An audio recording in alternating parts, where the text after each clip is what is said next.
So, for those of you that don't know who John is, John has been in the turnkey property industry for how long? I've known you for about 15 years. So, Probably, I mean, ever since you known me, so call it 17, I guess, maybe. 17. Yeah, yeah, that's what I was going to say, but I didn't want to age ourselves. I was like, is Yeah, he I going to know, say right? 17? Uh, See, so he is an expert in this field. As you guys know, you can do this kind of investing in an SDIRA. So I wanted to invite him for him to be the first guest of 2026 and go over how it works with SDIRAs, why he loves it, and this is what he has gotten his whole career into and how it works, and get you guys and we'll go ahead and have you ask some questions and we'll answer them together. If it's for SDRAs, I'll answer them. If it's for turnkey properties, we'll have John answer them. So, love it. yeah, we always start our webinars with saying we are not financial advisors, and anything that you guys hear here in this webinar is going to be for informational for information purposes only. So we do not give tax advice. We do not give any attorney advice. You would want to go ahead and seek that from a tax professional and get all your questions answered that we cannot. So, all right, John. So you and I go way back. For Way our back. listeners, we already said 15 years. It's about 17 years. Tell us, I read in your profile, I went through your bio and I went into your real estate back in college and why you stuck with it even through the chaos of 2008. Tell us how that worked and why you stuck with it. Why you said, you know what, I'm still going to go with it and this is something that I want to pursue. And obviously it worked out for you. So, what were you thinking back then? Yeah, I mean, maybe I was just too dumb to quit, is the honest answer.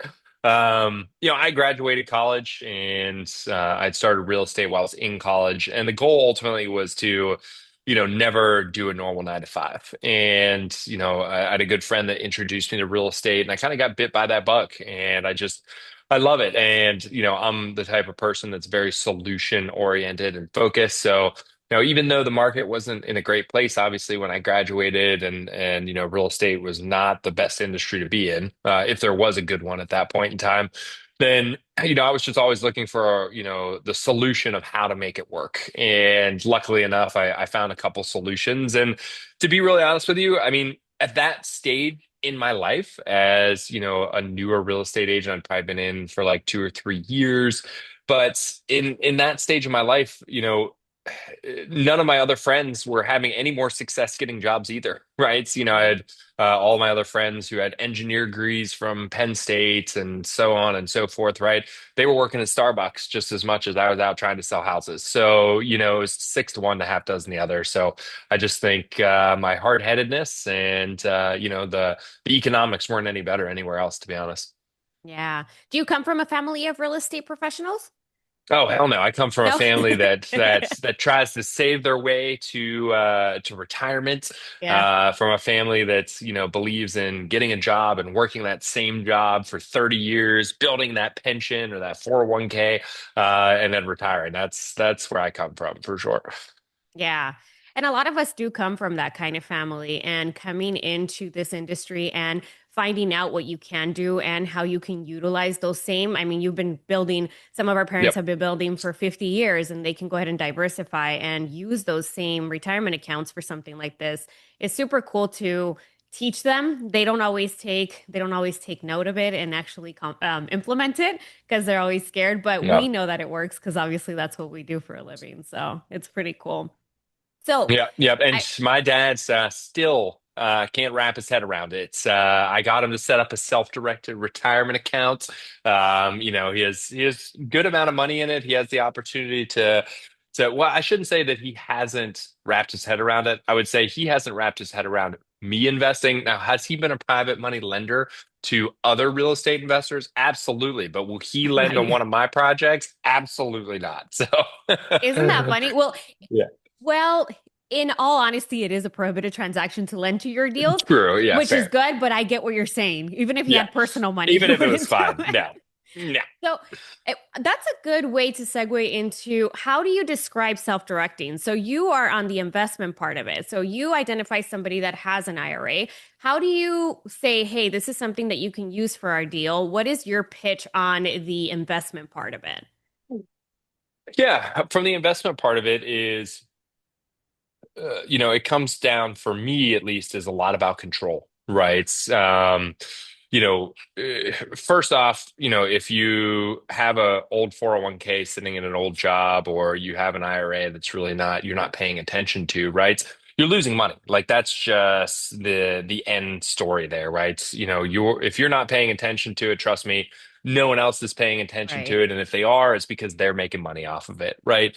So if you want to take control of, the money you've worked to save, then self-directing is the way to go, right? And I'm a big fan of only investing in what I know, right? If you looked at my portfolio, you'd be like, this is the most uneven, unlevel portfolio ever because it's all real estate, right? But I understand it and I know it and I don't care, right? Because, I know what I got myself into, right? So from that standpoint, that's it's like take control of your money. You're the only one that's going to care about your money as much as you do. No one else gives that much of a shit. And three is you have the opportunity, even if you're not that great of investor or you're not really strong in an investor mindset, right? You still are going to likely make more money than you would having someone else manage it because of the costs involved with Right. it. So, all of those That's what a things lot of just people lead don't realize. to a no-brainer. Yeah, it's Yeah. crazy.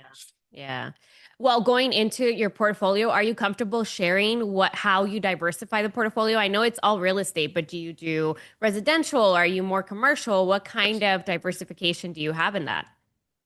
Yeah, so multiple things. So I'm in four commercial syndications. So I'm an investor with multiple other investors in like a large $50 million shopping center and a 300 unit apartment building in Texas. A few syndications, four of them, and then.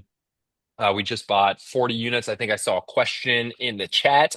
40 units in Texas. They're spread between Lubbock and Amarillo, Texas. So we got some multifamily, right? Everything's going to be apartment buildings in regards to the multifamily stuff or the commercial stuff. And then I cut my teeth and I learned how to real estate invest with single family and like up to four units. So all residential things. So Do you the hold them or vast the whole you flip them? I do Hold both them? fix and flip and Yeah. holding. So from a fix and flip standpoint, I have I think 11 or 12 fix and flip projects going on right now. And then, my buy and hold portfolio for 10 years was all single family to four unit properties, all residential, just Yeah. buying as many single families, duplexes, fourplexes as I could, just because financing was readily available for Yeah. Super cool. Yeah, that's definitely diversified. All in real estate, which is what you love to all in real do, estate. but Yep. yeah, but it's definitely a little bit of everything. I see Yeah. a lot of questions coming in, so that's good. Let's Yeah. go ahead And and one really cool thing that's just happened today, so I'll kind of share this with you guys. I literally got the email this morning. So as you know, the hot button in the world right now is affordable housing, right? And a lot of cities and towns are pushing money towards creating affordable housing in the areas, right? Especially in all over Texas and Oklahoma, a lot of the places that I've been looking for multifamily. Um, one of those properties is a 12 unit that I was talking to you guys about in Texas in Lubbock, and um, they have some money set aside for supporting investors that want to come in and create some affordable housing. So they actually gave us $250,000, which is the entire renovation project on the 12 unit for free. To renovate the property and create affordable housing like Section 8 housing for the city. So Oh, super awesome. And wow. so a lot of cities are doing that. Yeah. That is exciting. Congratulations. Yeah. Do you Yeah. have to Super like cool. apply for that or how does that work? We did. So we had to apply. Yeah. and kind of go through, fill out all of their, hoops and, get them over our scope of work and all of our contractors' information. And we put this big packet together. And then a city representative actually takes it to the town council meeting in Lubbock and they vote on it and they have money to use. So it's not, the vote's kind of like a formality. But yeah, it was relatively, for 250 grand, it was relatively simple, to be honest. That's awesome. Very, Yeah. very cool. Let's go into how it works. A lot of people think real estate investing is complicated. Obviously, we hear that all the time. We've been, hearing it for 15 years since we've known each other.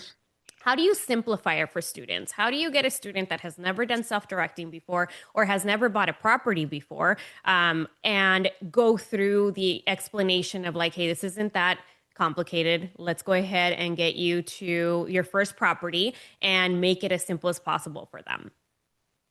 Yeah, I mean, everybody's scared of what they don't know, right? But you don't know what you don't know. So you're in this impossible position of, I'm scared I don't know everything, but I don't even know where to start, which is the hard part to really help people with. So what we like to do is we try to break it down very simply, right? And we break it down from a state to a market to a city to a property view, right? The last thing we ever talk about whenever I start working with investors is a property, right? I want you guys to understand why we're investing, where we're investing, right? What makes this state a great market to invest in? What makes this city a really good city? Why is it so affordable, right? What makes this neighborhood a quality neighborhood? And once you understand that, then owning a piece of real estate in that area is very simple, right? You're like, oh, it all makes sense, right? It all there's all this data and all these reasonings behind why this property makes financial sense and is a good investment. So, we start from a macro view, right, and just break it down piece by piece, and then the last piece is that we talk about is the property. And by the time we get there, it's a no-brainer. Yeah. In your experience, what is the best state and city that you guys have found properties at? And are you still investing in that city and state right now? Oh man, you guys are putting me on the spot here. I mean, we invest in about 12 different cities around the country. So, I can't say one is better than the other. Maybe some have different attributes than the other because of a cash flow versus appreciation, right? The city, I'll kind of give you some personal cities that I've invested in very, very heavily. Memphis, Tennessee. I love Memphis, Tennessee. I love what the news does to Memphis, Tennessee, because it scares the shit out of every other investor that wants to buy houses there, but it's a great city. Why is that? Little Rock. Why the news, or why does Yeah. it? Does it have bad? I guess I don't see the news in Memphis. Is it not? Fair. I mean, they talk about sending the National Guard in and crime rates and stuff like that. And Oh, I don't okay. know, I don't know why Memphis, because every city has the same problems Memphis has. Memphis just gets like the bad rap on it for some reason. So that's fine with me. Little Rock, Arkansas is another really, really good city that I love investing in. Oklahoma City as well too. So Midwest is really where I like to focus. Everything from kind of Milwaukee the whole way down is where we find most of the good investments areas. Yep. And I know that you have investors that are all over the nation. It's not going to be people that are necessarily locally, probably never Mhm. locally in where you buy. How do you go through the process of them understanding that they don't have to actually go to the property or look at the property to know that it is a good investment? Obviously, they can go, and that's something that some investors do. But for, the investors that are having two, three, five at a time that are buying those, how do you go through the process of like, hey, this is the due diligence that you have to do to make sure that you're doing it correctly? Yeah, I mean, there's two sides of it, right? Because with a self-directed retirement account, right, you can't do any self-dealing, right? So it's really hard to like manage your own properties when you're buying them through your self-directed account, stuff like that. So, one, we have to be cognizant of that and make sure we're not doing any of those things. And number two, as an investor, I don't want to be a landlord either, right? Yeah. I don't have the time to be a landlord for a house next door to me, let alone, 200 doors, 2,000 miles away from me. I mean, my closest rental property when I lived in San Diego was 1,786 miles away from me, right? That was the closest one. And I can't manage that, right? So what we do, what myself and my business partner Nate, obviously we're always looking for properties for ourselves, but our biggest thing is helping, other investors find properties that are fully done for them, right? So there's no renovation that needs to be managed, right? So there's no property, there's no tenant that needs to be managed, right? All of that is done and completed for them, and there's systems and processes set up. So you can buy a rental property as easily as you could buy a Tesla stock or an Apple stock or, something that's more traditional, but receive all the benefits that you get from owning real estate versus like something like a stock or bond or something like that or a REIT. Yep. Yeah. Do you guys do non-recourse lending? Do you work with non-recourse lending for SDIRAs? Walk us through the process of how that works on your side. Yeah, the investors that I work with to help buy rental properties, about 65% of them all buy properties in their retirement account. The other 35% use non-retirement or non-qualified funds. So retirement account investing is, something that's at the top of our investors list in terms of capital to use. And in addition to buying houses cash, right, we have a financing option available, which is called non-recourse financing, where you can use your self-directed retirement funds to purchase a rental property with this type of financing that meets all of the IRS's laws and rules for financing inside your retirement account. And instead of needing to stroke a check to own the home outright, you can put as little as 25, 30% down and still be able to finance the majority of your house inside of your self-directed retirement account. So it's pretty awesome. Yeah. Yeah. And anybody that has any questions on non-recourse lending, we can answer them for you. It seems complicated, but it's just another type of loan that specific banks offer, and we would be able to help you get to banks that are certified in that, or if John has some that he works with as well. It all depends on getting to the right bank and getting to that right kind of loan, Yeah. because you're not allowed to have a conventional loan under a self-directed IRA if you're buying a property with a self-directed IRA. Yeah. And non-recourse financing in terms of the actual terms of the loan, they range are so wide, right? There are lenders like, you could call somebody off the street and they're going to want 45, 50, 60% down, right? And then there are Right. others that only want 25% down, right? So it comes down to knowing the right ones to get the best deal for sure. Yeah. And you have banks that you work with on, Yeah, we yeah. have three non-recourse lenders that we found have the best terms, the best financing, the lowest costs that we refer all of our clients to. Yeah. Very cool. Okay. So let's talk about retirement accounts, specifically self-directed IRAs, obviously. When can someone use retirement accounts to invest into a rental property? How do you identify, hey, this is something that we can do? And what is the process to get them to the right custodian like ourselves to get them transferred and invested into a property? Yeah, I mean, first things first, right? Can you self-direct your retirement account, right? Do you have an old 401k with an old employer, right? Is your existing employer going to allow you to do what's called an in-service rollover, which doesn't happen all that often? Do you have an old IRA just sitting around? So first we have to figure out, do we have capital available that we can actually utilize in a self-directed retirement account, right? And once we figure that out, then at that point in time, it just comes down to capital availability, right? So normally, if you're going to invest with your retirement account, I'm going to want you to have probably 60 to $70,000 in that retirement account for a down payment, as well as potential any other costs associated with the property as well, too. Yeah. So Yep. somebody's asking, how do we find those real estate opportunities that we don't need to manage? That's actually what John does. I'm sorry. We should have started with I that. know we didn't do a great job opening it up with that, but that's People are like, how okay. do you That's guys know fine. so much? Where do I go? I Go know. ahead, Where's John. the Go, go you're over talking what you about all do. these esoteric things that happen, but I don't know where they are.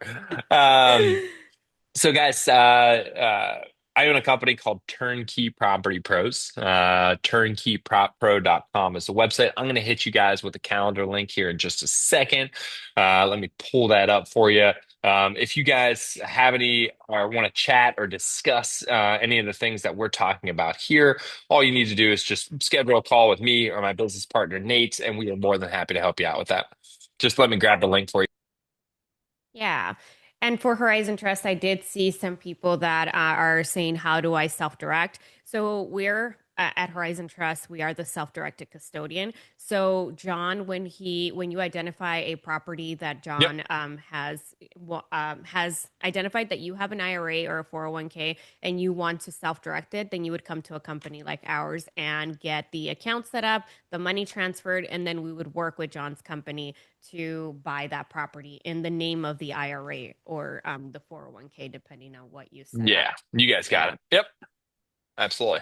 All right. So, on the investment side, what are some powerful benefits you see when investors hold rental properties in an IRA? I know they're different from holding it personally. Obviously, they can't get any kind of tax advantages, anything that they can put on their tax returns. But what are some of the tax advantage or not tax advantages? What are some of the benefits of having a property in an IRA?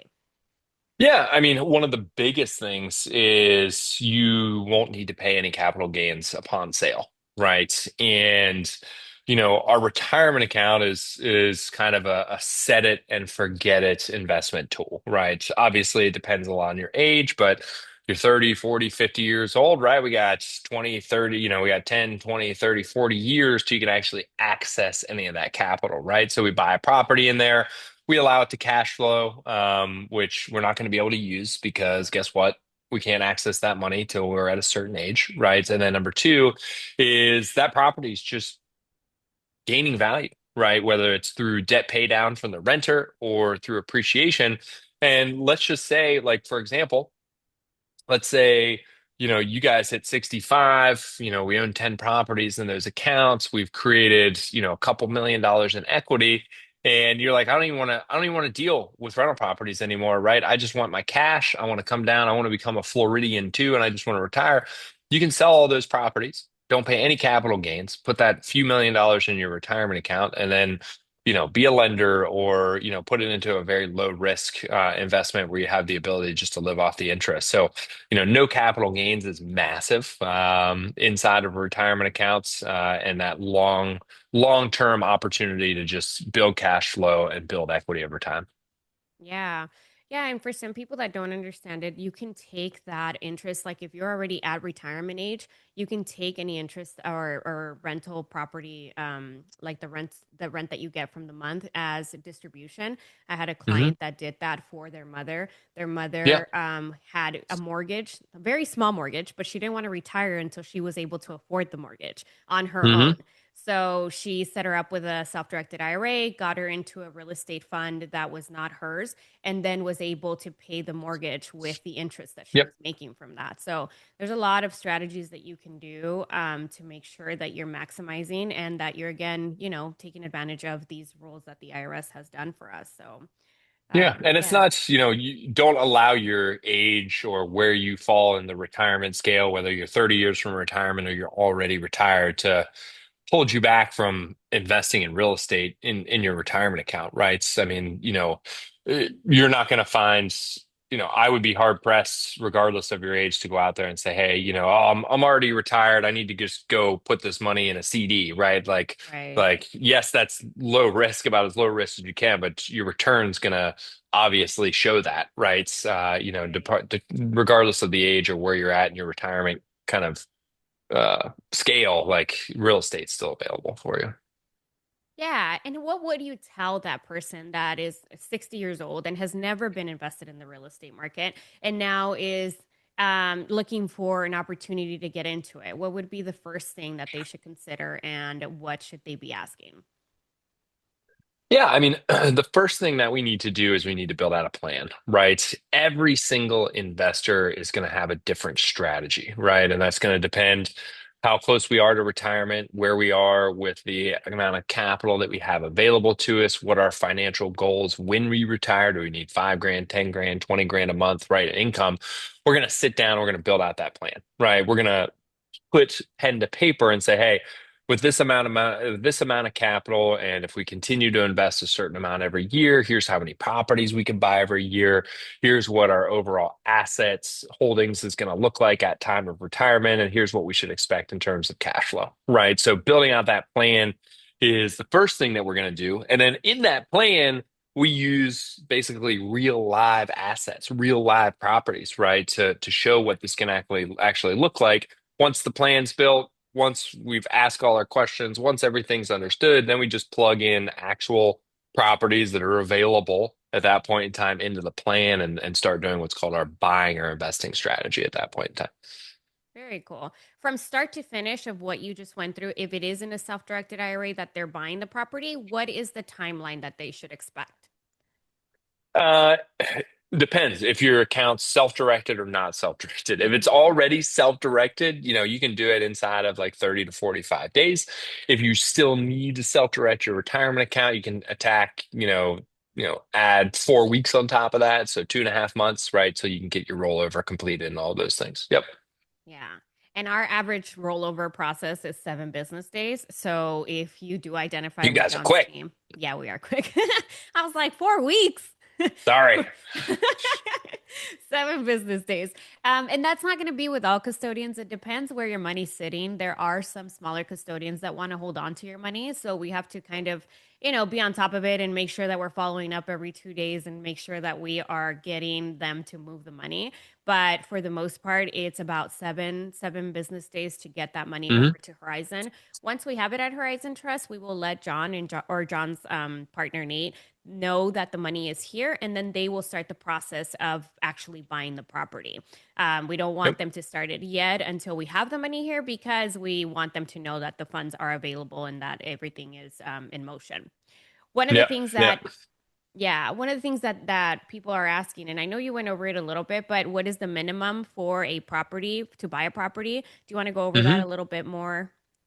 Yeah, absolutely. Alex asked a good question too. So we'll kind of go over two things. Number one is how much do you have to have an available to buy your first property? I like to see an investor have about $60,000 available, right? And the reason why is because there's a down payment involved, right, for the financing. There's closing costs, and then it is your retirement accounts. We need to make sure we have some money in reserves, right, available for if there is maintenance or vacancy at any point in time in the future. So that's number one. Number two is Alex asked, how much does this service cost? And I love this question because it's very simple. It's free. To you as the investor, you don't pay anything. For us to build out the plan, for us to help you find an investment property, for us to get you connected with lenders, for us to support you through the appraisal, the inspection, the closing process, it costs you nothing, right? Think of us as, I guess the easiest way to describe it is investor real estate agents, right? So we've put everything together, and you're not going to pay us. We get paid through the transaction, and it's not a cost that's incurred by you guys. So love to say it's free. Awesome. Yeah, Yep. that's great. I know that a lot of people are asking about the fees, so that's Hmm. great. So, John, give us in your experience a student success story like that you remember and that that you just are like, oh yeah, that's something that I want to share, so that people can know how much people can make or how they can be, how they can move forward with their real estate journey. Just go over that. Yeah, absolutely. We actually just worked with a Horizon Trust client a couple months ago. He had just some big goals right out of the gate. Like his goal was he wanted to get to about $10,000 a month in positive cash flow in I think it was about, let's call it, I think 6 years, 7 years. I think he wanted to be there. So, that's a big goal in a very short amount of time. Now, the upside is that he was working with some capital, right? He had some money available to him. I think we wound up buying around 8 or 9 properties. We did a combination of buying properties in cash. I think we bought 1 or 2 properties in cash. The rest we financed. And what our focus and goal was just to get the debt paid off, right? So we used all this cash flow from the free and clear homes. We used the little bit of cash flow that we had from the finance properties, and we just used that cash flow and we threw it at all the debt on the properties. And basically, we doing all the math, running all the models, right? We were able to get all of these properties paid off free and clear in about 6.5 years, which was actually prior to his payoff timeline. And we wound up creating probably about $9,700 a month in cash flow. Now, over the course of the next 7 years, rents are going to increase, right? So, we'll hit that $10,000 a month mark. But it was just a really cool thing to say, hey, this guy had X amount of dollars and he was like, in 7 years, I need to figure out how to recreate 10 grand worth of income, which is my salary. And pretty much in about 45 days, we were able to do it. So it was really cool to see that come to fruition. That's awesome. Yep. Uh, so based on that, do you have people that come to you after they're done with their initial portfolio investment and just say, "Hey, I'm ready for the next one. Hey, I'm ready." How often does that happen? And when do they know that they're ready for the next investment and to have that conversation? Yeah, over a third of our clients are actually repeat clients. So, our average investor, I know this probably doesn't make sense, but on the law of averages, it is. Our average investor buys 3.3 properties, right? So, Yeah. everyone's always coming back and buying properties. I have clients that I've worked with for, as you and I talked about, 15, 16, 17 years, right? It's just because they've enjoyed the process. They've seen the value, right? I've had clients that bought properties from me 15 years ago, built up a shit ton of equity. We sold them, did a 1031 exchange, and then doubled his A lot more. portfolio 10 Yeah. years later, right? So Yeah. it's been cool to watch it grow and watch the system work over the last 15, 17 years. Do you want to talk a little bit about the 1031 exchange for people that don't know what that is? Because that's a really cool process and tool that real estate investors have to grow their Hmm. portfolio. You can multiply by three if you just do it Yeah. correctly. Yeah, I love what Jim said here. Sounds good. Why isn't everyone doing this, right? Jim, this is probably the first time you've ever heard of it, right? So think about how many other people are not on the Horizon Trust call right now. So that's why not everybody's doing it. The 1031 exchange, guys, for those of you who don't know, it's IRS tax code 1031. The 1031 exchange basically says you can sell one like property and exchange it for another like property. So this is really a huge way that wealth is created through real estate generationally. So for example, let's say I buy a house for $100,000 and 10 years later it's worth $1 million, right? So there's $900,000 worth of equity. If I were to sell that property, I would have to pay capital gains tax on that $900,000. Now, if I need that cash, then I just got to bite the bullet and I need to put that in the pocket, right? But if I don't need that cash, what I can do is I can do a 1031 exchange, all right? Which means when I sell that property, that property for $1 million with $900,000 worth of equity, I file Form 1031 with the IRS, and I have 45 days to identify enough properties to take up that $900,000 in profit.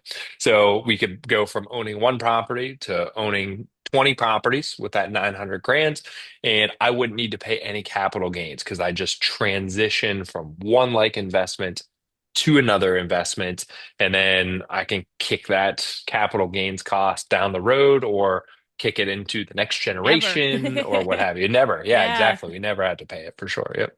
Yeah. Just bait. I'm wondering if people know what this is. So just in the comments, I would like to know, like, did you guys know this? It's something that I learned years ago, and it's something that real estate investors really use, and they really like, that kind of strategy. But they only get that kind of strategy education if they talk to somebody like John, because the regular person wouldn't know what that is. Hmm. Yeah. So, what is the ROI? Let's go into their returns. They're looking at a $60,000 investment. How much are they making rent and all of the ROIs with that? Yeah, so inside of your retirement accounts, normally with a real estate investment, right, we have what we like to call for profit centers, right? So we have our cash flow, right, which is the monthly income that we get.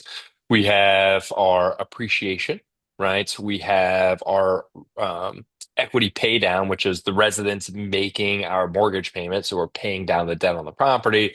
And then the fourth profit center is tax savings. Well, inside a retirement account, we lose our tax savings, right? It's already tax free or tax deferred, right? Our upside is we don't have any capital gains, right? So we're left with our cash on cash return, we're left with our appreciation, and we're left with our equity pay down. All right. If we add those three returns together, we're left with something called a total return or an IRR, an internal rate of return. Just depends on what guru you're listening to this week, whether they call it total return or IRR, right? But you should normally expect somewhere in the ballpark of around a 17 to 20% IRR, right? So that's usually the expectation if we add all three of those returns together at the end of the day. If you're just looking at cash flow returns, right? Like, hey, how much, dollars in versus dollars out. I don't give a shit about appreciation. I don't care about, my equity pay down or whatever. Double digits, right? So we always try to be above 10% for our cash on cash return. Yep. That's awesome. Somebody is asking, so a lot of what we teach in this community and during our webinars is do your own due diligence because we are a passive custodian and we're not allowed to give any investment advice. So somebody's asking, how can we check into your company and do our own due diligence? So what would that look like for you? Yeah, absolutely. First thing I would say is set up a call with Nate or through the calendar link I'll share with you guys. That's the first thing. Have a conversation with us. We can before you go and spend all your time doing research and figuring it out. Let's see if we're a good fit, right? Like if your goals align with what we can offer. If they don't, then high five, shake hands. We'll try to give you as many resources as possible, and hopefully send you off in a better place you were than when we jumped on the phone. If um, we figure out like our investment goals are in alignment, then at that point in time we're going to do a few things. One, we're going to send you a boatload of education, right, just to get you guys educated up on the direction that you want, right? There's no more of this like oh, I hope the company's going to take care of my money, right? You guys are going to be extremely educated on where your money's going, and by the time that you're done investing or at a place where you're buying properties, you're going to have as much knowledge as I do, right? So you know exactly where your money is going. And then in addition to that, we give out other clients that we've worked with for years that you can talk to, so you can get referrals from them. Feel free to Google the hell out of me or Nate or anyone to get our backgrounds. We're all over the internet as well too. If you find anything interesting, please send it to me. I haven't Googled myself in a while. But other than that, yeah, that's the way I would start. So let's just start with a conversation and go from there. I Googled you and there's nothing negative out All there. right, good, John Blackburn, good. he has a very distinct name, so it's not like you won't find him. He comes up Yeah. right away. Um, So somebody is asking about Roth conversions. I can talk about Roth conversions a little Mhm. bit. So one of the things that as real estate investors or any kind of investors that you have as an option is what's called a Roth conversion. So if you have $40,000 in an IRA and if it is you would have to work with your CPA for the year, and if it is tax advantage for you to pay some of the taxes for that money during that year, then you can do what's called a Roth conversion. So let's say your tax advisor tells you, hey, you should probably convert $20,000 of that money into a Roth account. Then you would work with us. We would set up a Roth account and move $20,000 into the Roth account, and you would pay the taxes for that money on that year. So the good thing about that is that any money, any gains that are gained by that Roth IRA is now tax free for the remainder of that life. So you can buy as many properties as you want. You can invest into crypto, into precious metals, whatever you're investing into, and all of that money will be tax free. An Hmm. IRA is tax deferred, which means that you are putting it in there so that you don't pay taxes on it because you are either a income earner or you just want to go ahead and not pay taxes for that for the year. So there's two different parts of investing with IRAs and Roth IRAs. A cool part about Roth IRAs is that if you have a property, so let's say you own $100,000 property, you can do what's called an asset conversion of part of that property. So you don't have to convert the whole thing. So if your tax advisor says, hey, just do a $20,000 conversion for the year, then you would work with an appraisal analyst, and they would give you how much the property is worth. And then we would just do a part of that conversion into the Roth IRA. So there's all sorts of things that you can do with Roth conversions. Something that we talk about all the time. Greg, our founder, is very, very knowledgeable, and he loves Roths because it's tax free. And obviously, who doesn't like to not pay taxes? So Roths are definitely a really cool tool. Um, all right. So Do you want to open it up for more questions? If anybody, I know you guys have been doing it while I'm asking him questions, but these are most questions that I had for him. If you guys have any questions for John that he can answer, let's go ahead and Yeah, put like him. Tammy has a good question here, right? Yeah. If properties are not local, do you assist with putting property management in place? So, guys, we do everything. We have a system. So, as I talked about earlier, we invest in 12 different cities, and we have everything set up in each one of those cities, right? So, uh, any of those 12 cities, you would be receiving a brand new property, right, that has been fully renovated. You will have a property inspection done and an appraisal done on that property. That property at the time of purchase will be professionally managed by a property management team that we've probably worked with anywhere between, you know, 3 to 10 years, 12 years, maybe longer. And the property will be 100% set it and forget it turnkey. Everything has been lined up, set up, and done for you from day one. And the reason for that is number one is we've been doing this for a long time. 17 years, as we talked about on this call, right? I don't like surprises anymore. I'm at my no surprises part of my life, right? We want to produce a return on paper that actually happens in reality, right? That's why clients come back to work with us is because they're like, oh, John said I was going to get 11% and shit, I got 11% for the last 10 years, right? Like that's the goal that we want to recreate for everyone. So everything's done for you, soup to nuts, with everything. Somebody's asking, are there landlord-friendly states? Oh yeah, we won't make I'm this pretty sure he does a his due diligence on that. we won't make this a political event, but red states are definitely usually way more investor friendly than blue states. Yeah. So what happens if a property has somebody in a tenant and the Yep. tenant leaves? Are they working with the property management company to fill it, or what's the process there? Yeah, so best expectation to set is if you own real estate long enough, you're going to have a resident just pick up and leave, or you're going to have a resident stop paying, and we just got to be prepped for that. And that's a big reason why we invest in investor-friendly states, because on average, our eviction times 30 to 45 days, right? From filing to having their stuff on the street, 30 to 45 days.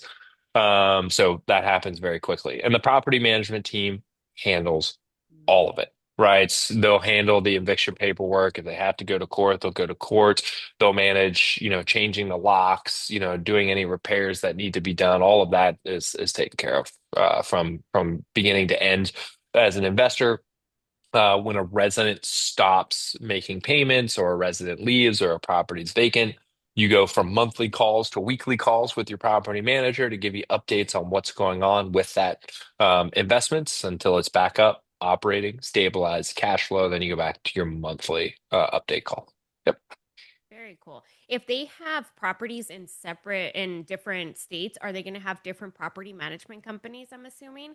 And how does the interaction and communication work on that end? Yeah, most of our teams that we work with are kind of focused in one market. That's what makes them so good at what they do. So, yes, you will be working if you invest in several different cities spread across several different states. You'll be working with several different teams, but their systems are so similar that you're Mhm. likely not going to really see much of a difference in operations, right? Instead of having one 15-minute phone call a month to talk about your properties. You might have to have two or three 15-minute phone calls a month to talk about your property. So it's pretty simple. Yeah. And John has been doing this for so long that he's done the due diligence for property management companies because I know it's not easy to find the right ones. So if he's recommending them, they're definitely good property management companies that know what they're doing and that are going to make it as simple as possible for the landlord, so that they can get off the phone and you can get off the phone. They don't want to keep you on the phone for an hour either. They want to get to the next call. So yeah. Yeah. Yep. Exactly. Exactly. We got tons of questions. Everybody We is do. Do question you want to answer ready some to of go. Look them? at this. Yeah. Awesome. Well, I got an easy one. Tane, there is the calendar link if you guys want to set up a call with Nate or I to, if you guys have a lot of questions, set these up. We're more than happy to answer all these questions on the phone. Um, let's see what we got. What about the upkeep on properties? How much should we have to cover that? That's going to be up to you, Leanne. Leanne, for myself, I like to set aside between $4,000 to $6,000 per property for potential maintenance and vacancy.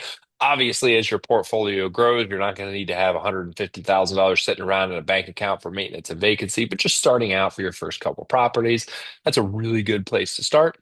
Do you keep looking at homeowners insurance? Absolutely. The teams that we work with, most of the teams that we work with all have a what's called an umbrella insurance policy for their investors, so that you're getting extremely discounted insurance rates because it's a group rate.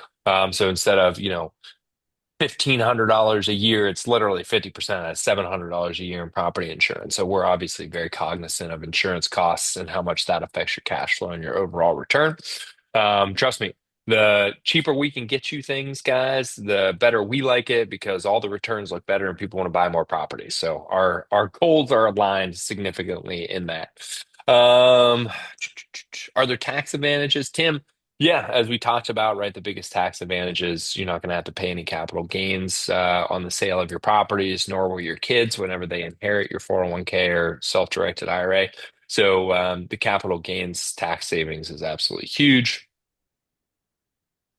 Somebody's Is it asking, do possible? you put each property into an LLC? That's a great question. Oh, I don't know what your guys' structure for corporate structuring is. yeah. So for most self-directed retirement accounts that I've worked with, my investors have checkbook control with an LLC. And in that sense, they're going to be buying all their properties inside of that one checkbook LLC that they have for their retirement account. So they're putting all those properties in the one LLC. Um, Depending on your school of thought, depending on who you're working with and what attorney you're talking to this week, right? So they're going to give you different ideas on estate planning, right? For me, my biggest barrier is going to be insurance, right? So I'm not so much worried about having an LLC for every property as I am worried about having great insurance on every property. So, I got no problem putting 50 properties inside of one LLC as long as they're all very well insured, because at the end of the day, that's usually what's going to save your bacon if someone sues you. So that's my 2 cents, and I'm not an attorney. Oh, that's funny. Yeah, so a lot of our clients are doing this in a checkbook LLC.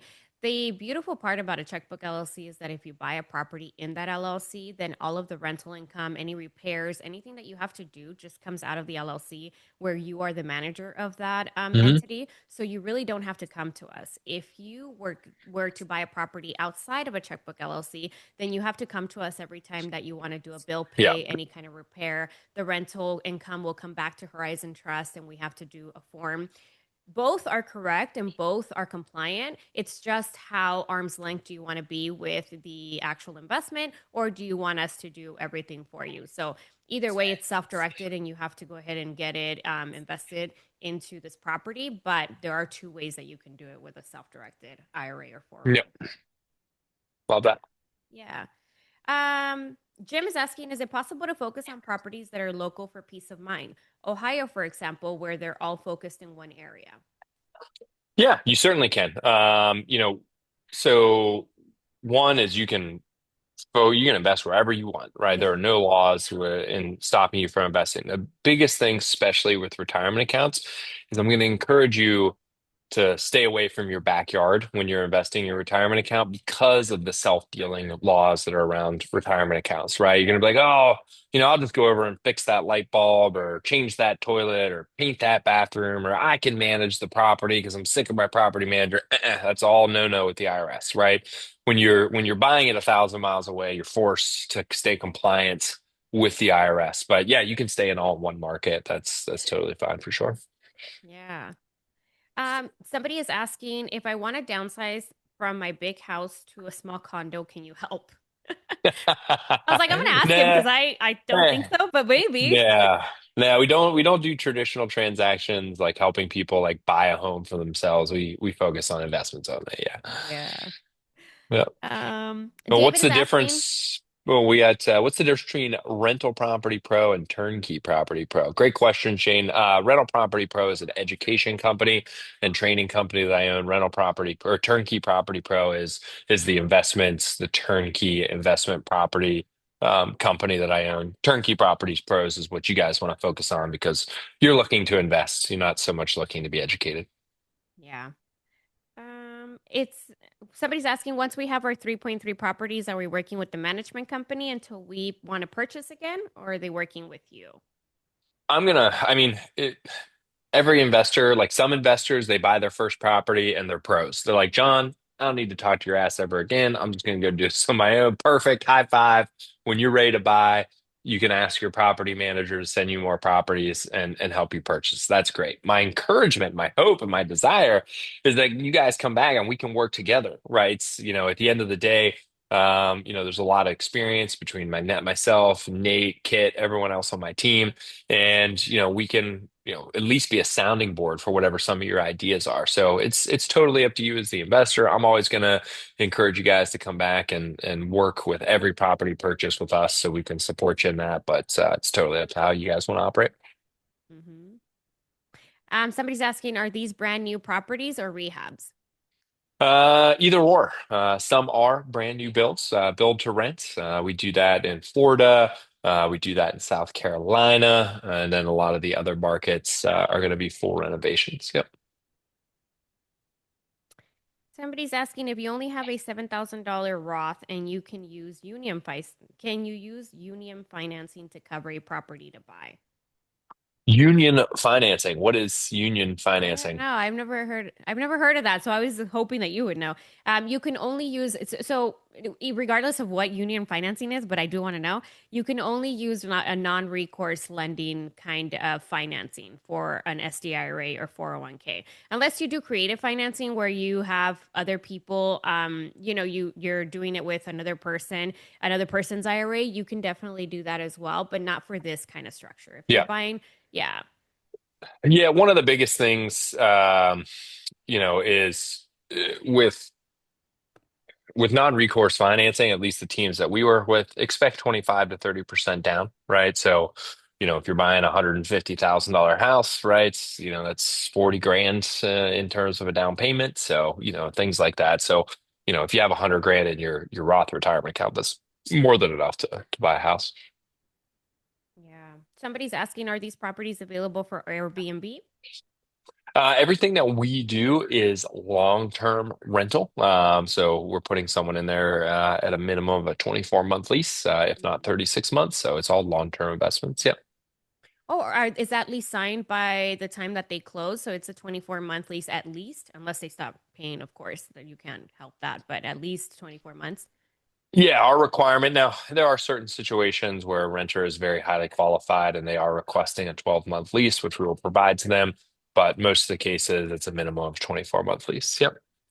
Awesome. Santi is asking, I'm already at retirement age, so I may not have too much longer to live. Oh, Can my jeez. retirement, that's what it says. I'm just, can my retirement account funds be built so when I pass to someone else I loved? Yes. Yeah, absolutely. Retirement accounts are inheritable assets, and they can inherit the properties that are inside of them as well too. So yeah, absolutely. But Santi, we got a Yeah, long time. We got a long time to go here before we we need to want have to talk that about living. conversation. Yeah, Yeah, so for the way that sure. it works is when you set up a self-directed IRA or 401k, at the time of setting up the account, we ask for the beneficiary. You can either list a people or a revocable living trust in that process. And when you pass, then that person or that estate, the executor of the RLT would come to us and handle all of the proceeds to go ahead and go to the person that it was inherited by. Yep. So long time. Okay. We still have a couple of questions. Let's ask Keep and going. two or three questions more, and then we'll go ahead and wrap it up. What is the Yeah, website for us to go up to set an appointment? Do you want to put your link in there again? I we're know we going have a in lot there of right questions, now. so There it is. Link is uh, in there. can you confirm how you make a holding company inside of a land trust? I'm not really sure how. The holding company would own the land trust. So The for holding company would yeah, own the land trust, correct. yeah. So the land trust would be on title for the property, right? So if you looked at the property's title, it would say, 123 Main Street Trust. And then when you went to the trust and you looked at the beneficiary, because every trust needs a beneficiary, you would then see an LLC, and that LLC would then be your holding company for the property. Yeah. So a little bit about setting up your appointment. So if you want to set up an appointment with John's team to go over how to use your self-directed retirement account and buy properties, then you would go ahead and get the link that he has. If you don't have a self-directed retirement account, then you would set up an appointment with us so that we can go over setting that up for you, and then we'll send you over to John, or you can do both at the same time. So you can get started with us to have the self-directed retirement account and have it transferred, and also work with John's team so that he can have a plan for you with your properties and what you're going to buy. So, Yep, all right, John. absolutely, guys. So, last question. We Oh, are all right, we got officially in 2026. What are you hit me. excited about this year? What am I What's up and excited about coming this year? for Well, Blackburn since Enterprises? okay, well, I know I started with real estate, but we can go and I see anything's fair game. So first thing is I'm getting married this year in August. So that is the thing that I'm most excited about. Super exciting. Um, Other than that, we have those 40 units are all huge renovation projects. So we got that going on. We got the house in Florida that we're finishing up. And overall, this year is just going to be focused on growth, personally and from a business standpoint. So lots of big goals inside of that is, I feel like in times of uncertainty, right, whether it's economic or high interest rates, or everybody's kind of wondering what's going on. Everybody likes to put a pause on things, right? Because they're nervous. They want to wait and see what happens, right? And those are the best times to take action. Those are the best times to continue to push and grow because while everyone's sitting around waiting, right? Those are when the best deals happen. Those are when we see the biggest profit margins and the goodest deals. I remember now, none of us had a crystal ball, and at the end of the day, I can sit here and hindsight's always 2020. But I remember when COVID first happened, and I had probably 10 different investors that were under contract on properties. And they were all like, we can't close in this house, COVID, the world's ending. And I was like, guys, the last thing that's going to happen is people are going to start moving out. Like we're in a place where we're buying houses, and the only place people Stay can in stay them. right now are their houses. So it makes sense to keep buying houses. And people are like, no, no, the world's going to fall apart. And then all those houses are now worth $300,000 more than what they paid for them, right? So, And in savvy times of, investors came in and bought all those houses. yeah. Yeah, So, in times of uncertainty, it's when to take action for sure. I know it's hard. It's the hardest thing yeah. to do, but that's the goal. Yeah. That's awesome. Well, John, thank you so much for joining me today. This was awesome. I know that our audience, as you can see, they have a bunch of questions for you. So they Yep. really enjoy the session. And we're really excited for 2026. And hopefully we have you on here another time. I did Yeah. want to Let's just keep it go ahead. going. No, go ahead. What Yeah. were you gonna say? You want to? No, I want to give the Amazon gift card before we wrap up. Oh, okay, let's Yeah. go. So our Amazon gift card winner, and this is my team that chose, like they count the messages. That's how detailed we Oh, are wow. today. You guys are not messing around. I appreciate this. Yeah. Can I make Jim a Otto. guess on who? Jim Otto. Jim All right. Otto, yes. We had some great questions from him and he had some great feedback on there. So congratulations, Jim. We'll go ahead and send that out to you later today. And I'll send you my Venmo account, Jim. We could split that 50-50 since it was, he had all these good questions to ask me. that's awesome. All right, John, any last thoughts? Guys, have an amazing 2026. I just did this with my students. We talked about, what are some big things to focus on. Number one, it's do something different than what you've done this year because we can't expect a better result if we don't do something different. Number two, give yourself grace, right? 100% is not something that's realistic. C's get degrees, right? So if you can complete 80% of what you hope to complete, you're still having success. So do something different, give yourself grace. 80% is the key. And number three is go out there and continue to learn, right? Whether it's hiring a coach, whether it's being on these webinars, continue to learn, continue to expand your mind. 2026 is going to be the best year yet, guys. Amazing. Thank you all for having me on there. I appreciate it. Thanks, John. Have a great day. Hey, thanks for watching this video. Hopefully you enjoyed it. There's lots more great content for you to learn and enjoy and apply to. And so anyways, click on the link below and listen to more videos or set an appointment with us. We look forward to hearing from you and also helping you.